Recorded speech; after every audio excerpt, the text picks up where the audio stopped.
El camino de las llamas en la arqueología del río Paraná, por Silvia Cornero, Museo Universitario Ameguino, Escuela de Antropología, Universidad Nacional de Rosario. Resumen, la región costera del Paraná no constituye un hábitat natural para las llamas. Sin embargo, su presencia ha sido documentada a través de sucesivos registros escritos por los cronistas tempranos que arribaron desde el Río de la Plata y que nos permiten retrotraer información del periodo previo al contacto. Este trabajo suma nuevas evidencias etnográficas, etnohistóricas e iconográficas sobre camélidos domesticados elaborados en cerámica, desde el diseño, la forma y el significado. Más de 60 figuras referidas a camélidos posibilitan, mediante el análisis iconográfico, el reconocimiento de llamas figurativas y ritualizadas en contextos culturales de origen y contribuyen al estudio de los vínculos interregionales de larga distancia que se establecieron durante el último milenio en un espacio andino rioplatense. Introducción. En este trabajo, como ensayo interpretativo, se suman nuevas evidencias etnográficas, etnohistóricas e iconográficas de camélidos domesticados elaborados en cerámica, particularmente de llamas, y se profundizan en el análisis del diseño, la forma y el significado, asociándolos al contexto cultural de origen. Existen documentos etnohistóricos y datos etnográficos que aportan a la arqueología elementos claves, a veces contundentes para la interpretación de resultados. La etnografía de Recuas posibilita utilizar analogías en la inferencia arqueológica, aunque constituye un riesgo, como advierten Berenguer y Martínez, 1986. No hacerlo es también un derroche. La llanura aluvial del Paraná no es una región endémica, ni constituye un hábitat natural para los camélidos, ni para los cóndores andinos. Sin embargo, las representaciones de estos géneros foráneos en cerámica han sido presentados por varios autores en la región, a modo de antecedentes. Consideramos los trabajos de Cagiano y Fernández, 1977, Ceruti, 1993, Cornero, 2019 A y B, Corsuilies, 1937, Marioni Berra, 2001, Ruggieroni y Gallagher, 2006. Autores como Zapata Goyán, 1944, Hippolytis y Pedrota, 1996, han recorrido y analizado diversas fuentes que permiten ubicar a las llamas en un tiempo precolombino. Posteriormente, fueron reconocidas en el marco de estudio de vínculos interregionales, Bonomo, 2011, 2017 y 2021, Cornero 2021, Politis y Tisera 2019, entre otros. A pesar de no ser habitual la llama en la región litoral del Paraná, su presencia ha sido documentada a través de sucesivos registros escritos por los cronistas tempranos que arribaron desde el Río de la Plata y que permiten retrotraer información al periodo previo al contacto. Otra reconocida vía de documentación en la zona paranaense ha sido el registro arqueológico, a partir de la cerámica, como único soporte testimonial que ha conservado representaciones de camélidos modelados, grabados y pintados. Estas imágenes constituyen a lo largo del Paraná un motivo recurrente que expresa, en un lenguaje icónico, un discurso previamente establecido de un sistema social e ideacional. La primera referencia europea que disponemos para las regiones del Río de la Plata la transcribe Medina, 1908, de acuerdo a Zapata Goyán, 1944, de un documento de Juan Cúñiga, embajador español en Portugal, fechado en julio de 1524, que remite a las exploraciones realizadas en 1521, donde un integrante de la expedición atestigua que vio ovejas montesas. Medina, 1908, página 40. El mismo concepto de oveja se empleó pocos años después Luis Ramírez, un joven tripulante de la Armada de Sebastián Gaboto, en la carta a su padre, firmada en julio de 1528, para referirse a camélidos domesticados, llamas o vicuñas. De acuerdo al texto, en agosto de 1527 las denomina ovejas salvajes, las asocia a los camellos y las describe diciendo que es la tierra muy sana y muy llana, sin arboleadas. Hay muchas ovejas salvajes de grador de una muleta de un año. Agrega que estas ovejas salvajes eran animales de carga que podían transportar alrededor de 90 kilogramos y llevaran de peso 2 quintales. Tienen los pescuezos muy largos a manera de camellos. Son extraña cosa de ver allá. el señor capitán general alguna vez en su Maura 2007. Este testimonio nos posibilita primero ubicar el avistaje que realiza Ramírez desde la comarca del Fuerte Sancti Spiritu, en la región de Bajo Paraná, costa actual santafesina a la altura de la actual localidad de Puerto Gaboto. Y segundo, reconocer que los camélidos descritos por Ramírez son animales domesticados de carga y transporte, característicos de llamas. De la misma comarca, ante los oficiales de la Casa de Contratación de Sevilla, luego del regreso de la Armada de Sebastián Caboto, algunos expedicionarios relatan lo ocurrido en el viaje de julio de 1530. En dichos documentos, Juan de Junco dice: "Este testigo vio plata fina en poder de dichos indios, y que hay ovejas de las que vinieron acá". Medina, 1908, página 151. Y otro testigo, Casamírez Noramberger, dijo que había plata y que hay ganados como lo de trajo Roger Barlow, ovejas como la de acá, porque este testigo vio pellejos de ellas. Medina, 1908, página 153. Ambos testigos corroboran la presencia de cueros y ovejas en Sancti Spiritu. Sobre estas ovejas también Fernández de Oviedo, cronista de las Indias de 1532, refiere: "Hay osos hormigueros, y llamarlo así porque se alimentan de comer hormigas. Hay muchos ciervos y ovejas de la que hay en el Perú, como está dicho así mismo.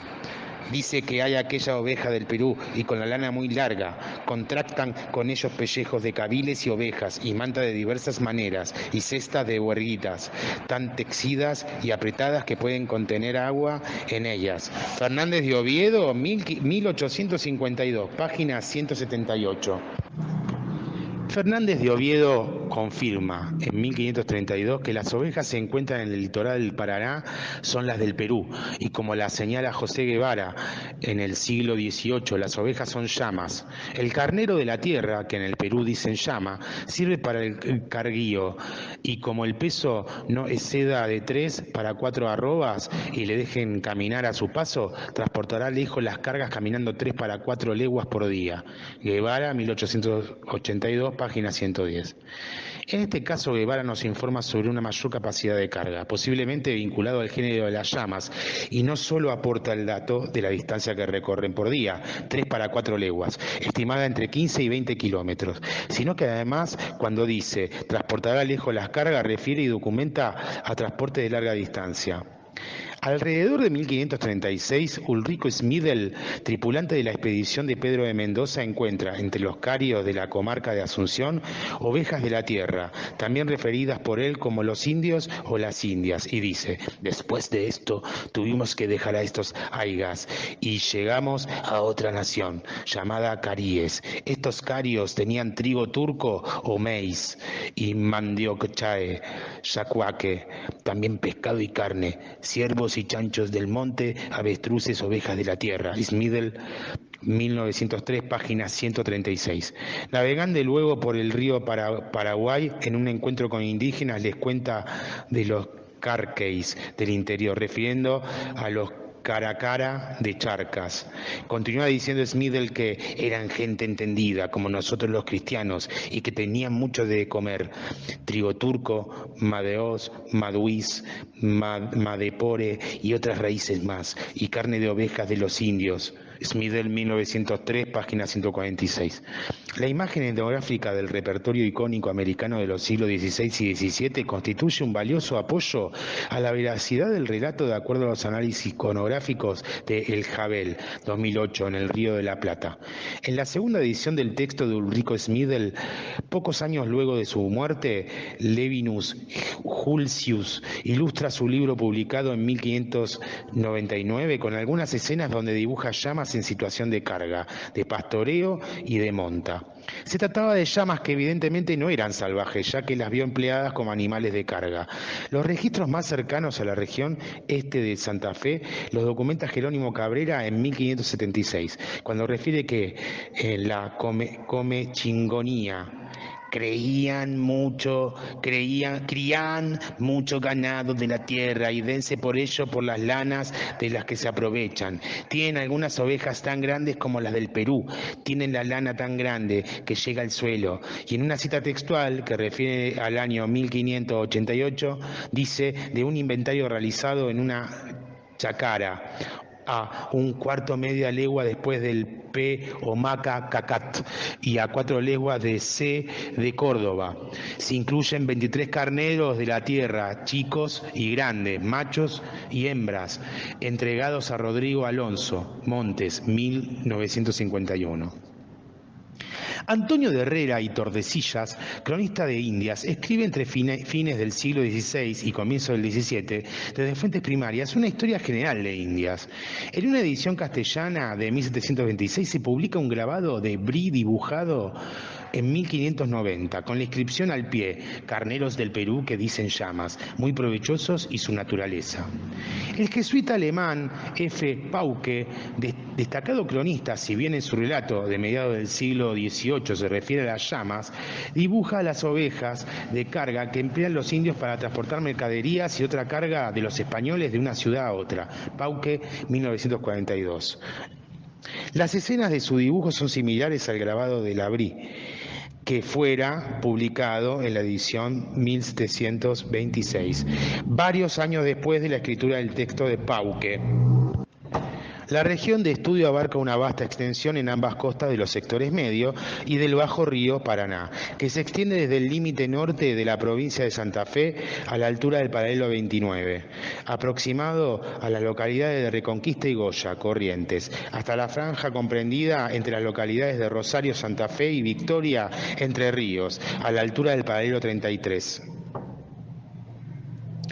Las figuras cerámicas de camélidos se registran en ambas márgenes y a lo largo de toda la costa del Paraná, mayormente procedentes de excavaciones en algunos sitios como la Isla del Indio o Paraná Mini, Laguna del Plata, Arroyo Lago y Los Tiestos o Las Mulas, fechados en un rango cronológico entre 324 AP, Isla del Indio, y 1380 años AP, Arroyo Largo.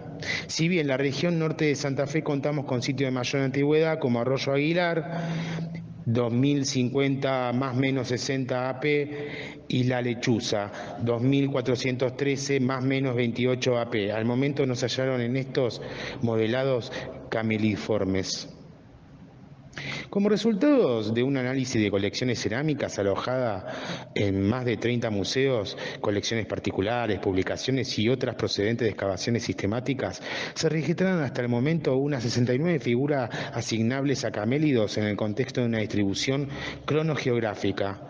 En el campo de la interpretación no hay un número preciso para determinar una N con exactitud, dado que, si bien algunas formas naturalistas no dejan lugar a dudas, otras formas figurativas de baja o media iconicidad resultan sugerentes o propias del campo imaginario, mitológico y o fantástico, o bien, por estar fragmentadas, quedan en el plano de la posibilidad. La muestra seleccionada se caracteriza por figuras elaboradas sobre soportes cerámicos en diversas técnicas como modelado, pintado y grabado, combinadas en algunos casos. Para análisis iconográfico fueron considerados los lineamientos metodológicos clásicos de Panofsky, 1979, como herramienta semiótica para profundizar la observación y la distinción de elementos básicos del lenguaje visual, atendiendo las observaciones de Arnold, 2016, sobre las extrapolaciones del método, la ausencia de fuente de apoyo y las diferencias conceptuales en las representaciones. Se consideraron como antecedentes metodológicos los trabajos de Sempe, 1996, Wainwell, 2007, Nastri, 2008, y Rato y Basile, 2013, para análisis de la estructura de diseño a partir de la combinación de unidades mínimas siguiendo determinadas reglas que configuran las representaciones. Se diferenciaron 4 instancias de observación en la cerámica seleccionada: los temas, las figuras, los motivos y los elementos. Entendiendo por tema a una composición recurrente de figuras, por figura a cualquier imagen discreta en tanto signo icónico, Borowskes, 2017, o una determinada configuración de líneas que permite identificar claramente a un animal, lo que Panofsky denomina análisis preiconográfico. Por motivo se reconoce a un rasgo de diseño seleccionable, primariamente a partir de las figuras, independiente de su naturaleza somática y como elemento la unidad mínima de diseño, posible discernir mediante contraste y repetición. Las ornamentaciones aplicadas y modificaciones somáticas se abordaron analógicamente desde la identificación de una estructura de diseño entendido desde un punto de vista cognitivo. Wilweld, 2007. En tanto, íconos referidos entre sí correspondientes de un discurso visual. Mila e Uribe, 2008. Ajustamos pautas de observación de figuras cameliformes con criterios anatómicos, etológicos y semióticos, de los cuales al menos 2 rasgos fueron considerados en cada ejemplar para integrar la muestra. Los anatómicos, basados en atributos somáticos como poseer 4 patas, colas cortas generalmente dirigidas hacia abajo, Altamirano 1995, cabezas alargadas que se van afilando hacia el hocico, largo y estrecho, labio superior hendido, posible presencia de progmatismo, ubicación lateral de los ojos, leve desnivel entre el frontal y el maxilar, cuellos largos, dentición homogénea de breves líneas paralelas perpendiculares y presencia de crines, atendiendo la proporcionalidad entre dichos rasgos. En los caracteres etológicos se consideran como actitudinales la erguidez o posición perpendicular, González 2002, y como criterios semióticos se relevaron signos de lenguaje icónico conceptual como partes anatómicas culturalmente intervenidas, ejemplo, cortes en las orejas, desproporción anatómica intencional o presencia de elementos extrasomáticos, lágrimas, gestos, adornos. La diferenciación iconográfica entre camélidos silvestres y domésticos fue abordada por autores como Gallardo y Jacobacchio, 2007, y Berenguer, 1998, desde el análisis de paneles rupestres con interesantes aportes metodológicos que focalizan morfologías y contextos. En los modelos cerámicos y grabados, la distinción morfológica a primera vista entre llamas, alpacas, guanacos y vicuñas se dificulta desde la observación directa por la similitud anatómica de estas especies, sumados en ciertos casos al estilo figurativo de confección, donde el alfarero intencionalmente ha diluido o reducido a una mínima expresión los rasgos somáticos. Sin embargo, desde una observación atenta a un lenguaje icónico, donde la estructura perspectiva sea análoga entre el icono y el objeto, la imagen. En los modelos cerámicos y grabados, la distinción morfológica a primera vista entre llamas y alpacas, guanacos y vicuñas se dificulta desde la observación directa por la similitud anatómica de estas especies, sumado a ciertos casos al estilo figurativo de confección, donde el alfarero intencionalmente ha diluido o reducido a una mínima expresión los rasgos somáticos. Sin embargo, desde una observación atenta a un lenguaje icónico donde la estructura perspectiva sea análoga entre el icono y el objeto, la imagen tiene una identificación visual con su referente que responde a un código de convención cultural socialmente constituido. El motivo y el elemento que establece las características necesarias para la imagen representada pueda ser percibida como diferenciada de otra mediante una serie de acuerdos. Eco 1970. Las imágenes de la figura 3 exhiben parte de la selección de iconografías, ordenadas de norte a sur. La selección total de una N aproximada de 69 piezas posibilita estimar diversidades en la construcción iconográfica y en la temática. La región norte, Reconquista Goya, expone algunos ejemplos de figuras complejas combinadas de baja iconicidad y muy ornamentadas. Son las figuras que se ven al final del video, que es figura 5, la 6AF, la 7 y 8A. La iconografía de esta región fue caracterizada por varios autores como Ambrosetti, 1894, Aparicio, 1922, Freghelli y Aparicio, 1923. La región centro, San Javier La Paz, tiende a una estructura de diseño figurativa con diseños temáticos y anacrónicos. Las llamas humanizadas provienen de los sitios de esta región, figura 3E, 3E, 7, 8B y 9A. Hacia el Paraná inferior, Coronda, Diamante, Rosario, Victoria, algunos modelados son más estilizados, carecen de accesorios u ornamento y logran representar el género con puntuales y sutiles recursos somáticos, como un minimalismo que sugiere la forma luego de un proceso de abstracción. Figura 3J, 31 y 3P. Este recurso estilístico es aplicado en la región a otras especies como por ejemplo los cóndores y carpinchos. Estos códigos de convención de manufactura coinciden en sentido amplio con las fases de Serrano, 1972, Malabrigo, Las Mulas y Los Marinos, respectivamente de norte a sur y cronológicamente sincrónicas. Las diferencias entre llamas y guanacos pueden ser abordadas, en algunos casos desde el análisis iconológico basado en la observación de un sistema sígnico. A diferencia del guanaco, la llama, producto de milenios de domesticación, compone el conjunto faunístico cosmogónico andino, e innumerables estudios refieren a esa relación humano-animal sagrado, donde la llama representa un ser cósmico que recorre la Vía Láctea proveyendo de información a sabios y pastores. Es a la vez un ser terrestre que acompaña y provee a los seres humanos de su lana, carne, bosta y hueso, Romero 2003. Y por otro lado de medicinas, Carrión y Mora 2012. Afecto y protección, Bugallo y Tomasi 2011. En el mundo andino las llamas constituyen un elemento emblemático de su cosmovisión, lo cual lo ubica en una relación diferencial respecto a los demás camélidos, donde el vínculo entre personas y animales está atravesado por una concepción de reciprocidades. Y estos animales son considerados como seres que poseen intencionalidad y capacidad de vincularse e interactuar con una diversidad de otros seres presentes en el espacio de la vida. Bugallo y Tomasi 2011. Esta relación se reafirma mediante una compleja ritualidad de marcajes, practicadas en la veraneada desde tiempos ancestrales, conocida como floreo de Kipcha, Kilpa, Wilfu. Los accesorios y prendas empleadas en estos casos implican una cadena productiva específica para la elaboración de vestuarios ceremoniales, que requieren distinción entre machos y hembras, entre machos yazos y de menor jerarquía, y de familias propietarias que distinguen por los colores de las ticas. Cada elemento tiene un carácter simbólico. La llama es la parte de la mitología, del cancionero y de la compleja trama de los tejidos andinos, Arnold y Espejo 2013, y de la cotidianidad de las sociedades andinas. Las prendas y los accesorios aplicados a la imagen rupestre, textil o cerámica como elementos extrínsecos constituyen un valioso recurso de estudio, ya que con su presencia se pueden revelar aspectos simbólicos, directos de la relación humano-animal, al tiempo que indican que esos animales representados han pasado por una ceremonia ritual que muestra un vínculo íntimo de esta relación, expresado con signos ornamentales.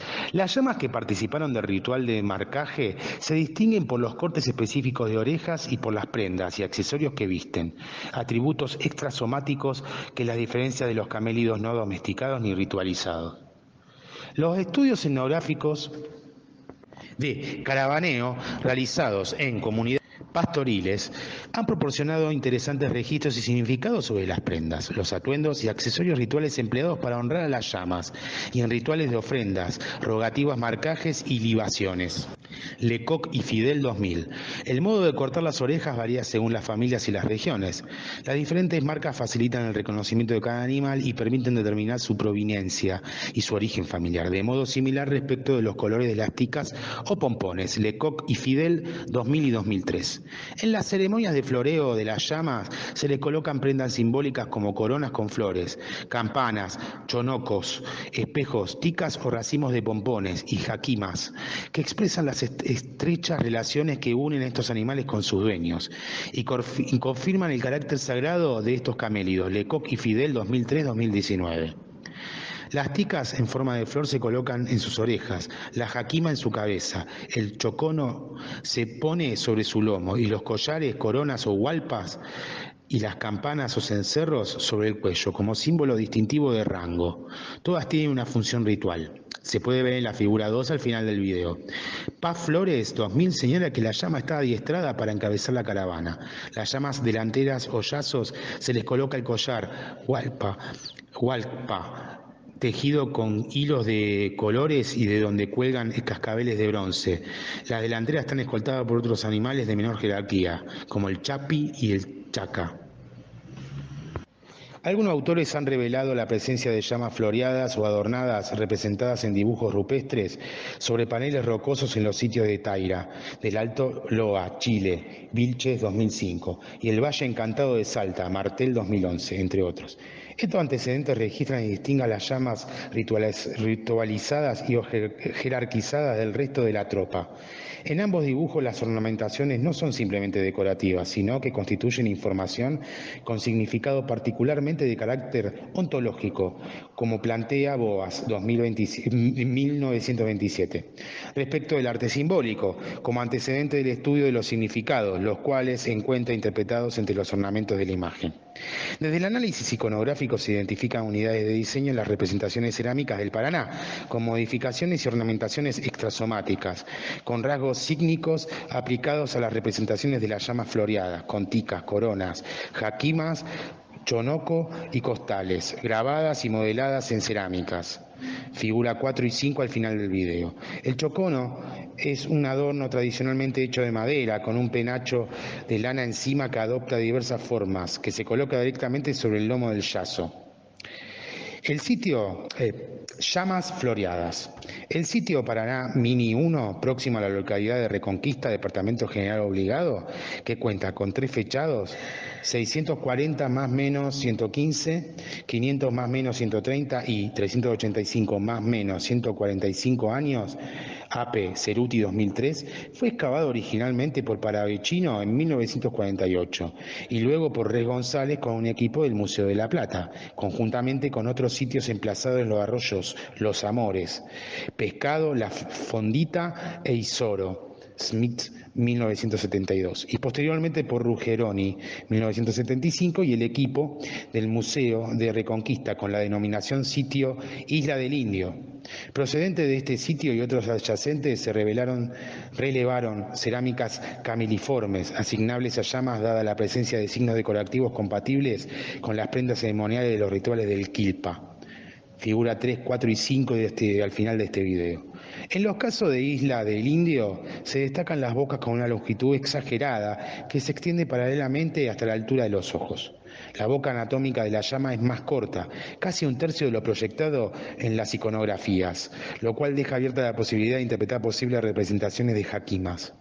Procedente de la región islera de Alejandra, se relevó en superficie durante una prospección un modelado macizo con restos de pigmento rojo y breves decoraciones lineales discontinuas sobre el hocico y el cuello. Figura 3B al final del video. Del mismo sitio proviene un sahumador con forma de cuadrúpedo, orificio anal sin base y con decoraciones alrededor del lomo posibles de ser interpretadas como costales. El hocico tiene fractura intencional, pero puede observarse líneas ornamentales a su alrededor. La pieza de la figura 6A fue hallada en sitio Túmulo Campana, Buenos Aires, por S. Bayos y Pico en el año 1877 y se aloja actualmente en el Museo de la Plata. Fue analizada por Politis y Bonomo, 2015, quienes observan un apéndice de forma de mamíferos con atributos. Dadas las características que representa la figura, como cuello elongado, labio superior hendido, dentición homogénea en breves líneas paralelas perpendiculares y proporcionalidad anatómica, entre otros atributos, conjuntamente con las ornamentaciones que podrían asociarse al floreo, sugiero a este modelado como llama floreada. Apuntala esta idea figuras de diseño similar halladas en la región del Malabrigo, ejemplo figura 6B. Procedente del sitio Ombú de Basualdo, próximo a la localidad de Coronda, se destaca una figura maciza con detalles ornamentales trazados en surco rítmico a lo largo del cuello y transversalmente a este eje sobre el lomo, figura 3M. Siendo el único caso hasta ahora de llama levemente decorada en la región del Paraná inferior. En los modelados cerámicos, los indicios gráficos que revelan una estrecha relación animal-humano pueden ser signos actitudinales, representación de gestos o emociones, como sonrisas o lágrimas, y pueden representar modificaciones realizadas por rituales, como el corte de orejas. Otra evidencia de la relación humano-animal son los elementos indicativos de entidades compuestas donde se combinan partes somáticas de 2 o más especies, que aparecen organizadas como un sistema o lenguaje mítico. Estos indicadores evocan a normas o códigos preexistentes de una sociedad que establece sus significados. Los seres sobrenaturales representan divinidades, demonios, héroes, personajes fabulosos. Las llamas humanizadas o felinizadas son una forma de expresión del pensamiento mítico a través del relato de la iconografía. Pertenecen al universo sobrenatural, como personajes mixtos o entidades intangibles del imaginario colectivo. En la muestra relevada se destacan llamas humanizadas y felinizadas. Figura 7, 8 y 9, que podrían representar personajes mitológicos por tratarse de entidades que fusionan elementos de diferentes géneros, inexistentes en el mundo real. Podría, además, pensarse en términos de una animalidad difusa, como dice Cereceda, 2010, página 191, sobre una visión corporal o de un animal en un sentido muy genérico, abstracto, donde se plantea la división o la querella entre lo específicamente humano y lo animal. Llamas humanizadas. Tal es el caso de las llamas antropomorfizadas, las cuales han sido reconocidas en las proximidades de la costa de San Javier, margen santafesina, en forma de sahumador, en Cayastá, Santa Fe la Vieja, pintada en rojo sobre cerámica, en un cubilete procedente del sitio de las Mulas, Ceuti 2000, Cornero 2019A y 2020, y en la región de La Paz, Entre Ríos, Doello Jurado, 1924, figura 7 y 8. La llama humanizada de la figura 7 fue grabada en un cubilete de cerámica hallado a una profundidad de 0,20-0,30 metros en el sitio de los Tiestos o las Mulas. Presenta dos fechados radiocarbónicos, uno realizado sobre una muestra de carbón, Ceruti 2003, con un resultado de 1000 más menos 20 años AP, y otro sobre hueso humano de 750 más menos 50 años AP, Cornero 2018. Esta llama expone signos de floreo y brazos humanos en los cuales lleva una tiradera, propulsor o atlat, y en el otro un instrumento similar a una macana. Sobre el lomo se observa la figura esquemática de una estructura monumental o portal, dibujada sin perspectiva ni profundidad de campo, que da una idea de que apoya sobre el lomo, Cornero 2020. Esta figura, concebida de perfil, tiene el lomo elongado, las patas y la cabeza desproporcionada respecto al total del cuerpo. El rasgo de las patas cortas se observa también en la llama humanizada de Cayastá, figura 8A. Es sugerente de llamas cargadas con mantas, costales o largas lanas. La llama humanizada de Cayastá, figura 8A, fue hallada sin procedencia estratigráfica durante las excavaciones sistemáticas de Zapalla Goyán, que ingresaban en un subsuelo precolombino, en el sitio Santa Fe la Vieja, que es un centro urbano colonial, fundado por Juan de Garay en 1573. La ciudad se construyó sobre emplazamientos precolombinos cuyas antigüedades fueron fechadas en 1520, más o menos 90 años AP, y en 1520, más o menos 110 años AP, antes del presente. Coco 2018, Cornero 2013. Esta figura se destaca la técnica de pintura, que parece que los colores claros de base y dibujos en rojo se parecen al tipo guaraní, pero los guaraníes no representaban formas animales. Sí podría parecer andino, con un posible cordón montañoso en el lado derecho. Lo que es claro que esta figura no corresponde a las iconografías características del Paraná. Se aloja en el Museo Etnográfico de Santa Fe, en las cercanías de la localidad de La Paz.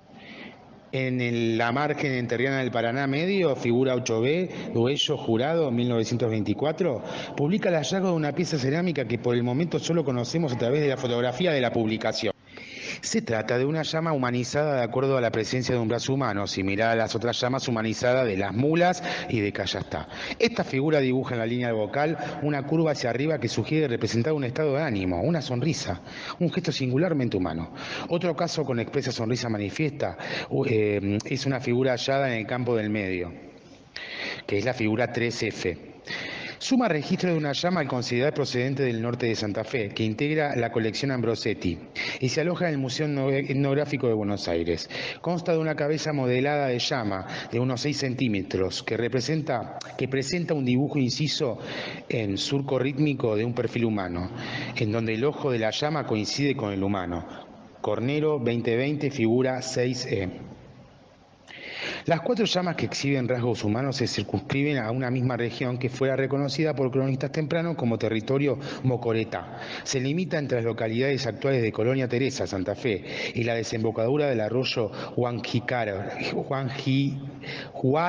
Guayquiraro, Entre Ríos, al norte, y sur de Cayastá, y desembocadura del arroyo Feliciano al sur, Entre Ríos, Cornero y Green, 2017. En la mitología popular de origen prehispánico de la región andina, se conoce un personaje mixto relacionado con un demonio que castiga los casos de incesto y que se representa con una llama humanizada. Este personaje es conocido como Jarjarcha y Cacacha. Iconografía de llamas humanizadas se hallaron en Tulán, grabadas en escenas narrativas sobre cubiletes en la región del Salar de la Puna de Atacama. Núñez, 2006 y 2017. En pinturas rupestres del noroeste argentino, del período agroalfarero tardío, 900 a 1480 después de Cristo. Martel, 2010. En aleros como paneles de pinturas rupestres de la subregión Río Salado al norte de Chile, González, 2002. También se hallaron representaciones del personaje conocido como el sacrificador camélido de Tiwanaku, encontrado en tradiciones iconográficas en todos los Andes, centro-sur, específicamente en la cuenca del lago Titicaca y San Pedro de Atacama. Baitzel y Trigo Rodríguez, 2019. Llamas felinizadas. Otro ejemplo claro de personajes combinados lo constituyen las iconografías de las llamas felinizadas. Estas son reconocibles, por ejemplo, por la presencia de rosetas y otros rasgos morfológicos, de los cuales diversos autores han presentado frecuentes casos en el noroeste argentino, con fechados de alrededor de 1000 años antes del presente. Aschero, 1999, Balestra, 2015, García, 2019, García, 2015, Cush, 1990, Reynoso y Pratolongo, 2008, y González, 2002, entre otros.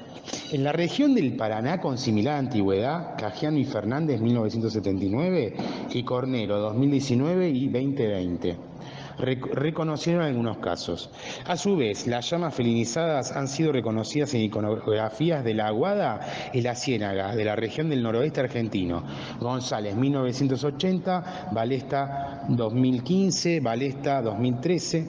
De acuerdo a Basile, 2012, y Rato y Basile, 2013, las llamas felinizadas y dibujos cruciformes se representan como parte de un repertorio ligado a comunidades agrarias en un momento de correspondencia con la interacción con la región de Fiambalá, el Bolsón y los valles de Hualfín, durante el periodo comprendido entre los años 2300 antes del presente y 1500 antes del presente. Una llama felinizada con representación de rosetas circulares y morfología de cabeza camélida proviene de la zona de la confluencia entre el Arroyo Largo y el Paraná, sitio que Ceruti en el 2003 fechó entre los años 1380 más menos 100 años antes del presente y 900 más menos 120 años antes del presente. Figura 9A. Cajiano y Fernández, 1979, reconocen una llama con orejas de felino procedente de los sitios Las Mulas, donde, como hemos visto más arriba, también se halló una llama humanizada. Próximo a la localidad de San Javier, Santa Fe, en la isla de Álvarez, fue hallada la Zapata Goyán, una cabeza cameliforme con motas de posible origen felino que se aloja en el Museo Etnográfico de Santa Fe y que publiqué en el 2020 como figura 6C.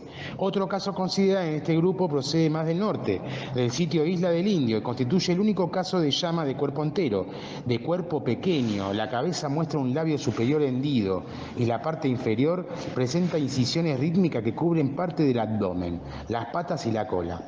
La figura representa retos de pigmentos rojos que revelan que debió haber estado toda pintada. Llama con lágrimas. Las líneas rectas o en zigzag bajo los ojos parecen indicar la presencia de lágrimas, que también se registran en diversas especies. De la muestra observada se consideraron 3 casos. Los 2 primeros se registran en el sector inferior del Paraná. Uno proveniente de Puerto Gaboto, donde se destaca el grabado una línea incisa en zigzag debajo del ojo y otra con una línea breve del sitio de Las Tejas, fechado en 1014 más menos 45 antes del presente por Sartori, 2015. Hacia el oeste, sobre la laguna del Plata, otra llamada cerámica de perfil fue hallada por Ceruti, 1993, con 3 líneas discontinuas que bajan de un ojo de forma triangulada. Llamas en caravana. Hasta el momento no hemos hallado representaciones de llamas alineadas en caravana, a excepción de un fragmento cóncavo de cerámica negra procedente de la región de Puerto Gaboto, que parece indicar, a pesar de la fractura, una secuencia de al menos 2 llamas ordenadas en fila. De las 69 figuras observadas, 42 provienen de los departamentos santafesinos de General Obligado y San Javier, y su correspondiente franja enterriana, de las cuales 20 presentan ornamentaciones asignables a rituales de floreo. De este sector provienen 3 llamas felinizadas y 3 humanizadas. De los departamentos de Garay, la capital, San Jerónimo y Rosario, y su margen enterriana, provienen 20 figuras restantes, de las cuales no se hallaron decoraciones ni formas combinadas. Cabe destacar que toda la muestra presenta signos de rotura intencional, que indican que las llamas han sido matadas en circunstancias de ritualidad. Bonomo 2021, Cornero 2018. A modo de cierre, la presencia de llamas en el litoral, atestiguada por los primeros cronistas europeos y evidenciada en las representaciones cerámicas, nos remite a intercambios precolombinos entre las regiones centrales y andinas con el Paraná, siendo además evidenciado en otros aspectos por la materialidad como objetos exóticos y recursos. Bonomo 2011 y 2017, Fabra 2020, Politis y Tisera 2019, Politis y Bonomo 2018, Ceruti 2018, Cornero 2021, entre otros, los cuales también remiten a trayectos de larga distancia, como decía Guevara a mediados del siglo XVIII. Varios autores se han ocupado de las vías terrestres y navegables y de las redes de comunicación y transportes previas a la infraestructura vial diseñada por los incas. Montes, 1954, indica sendas precolombinas que luego posibilitaron el tránsito de las carreteras de los conquistadores en la zona boscosa cordobesa, y Carrasco, en 1945, advierte sobre la red caminera prehispánica que comunicaba el Río de la Plata con el Pacífico, demarcada por los indígenas y aprovechada por los españoles para entrar en los territorios. Las primeras expediciones europeas siguieron muchas veces las rutas trazadas por los nativos, ante las mismas indicaciones de estos o llevándolos como guía.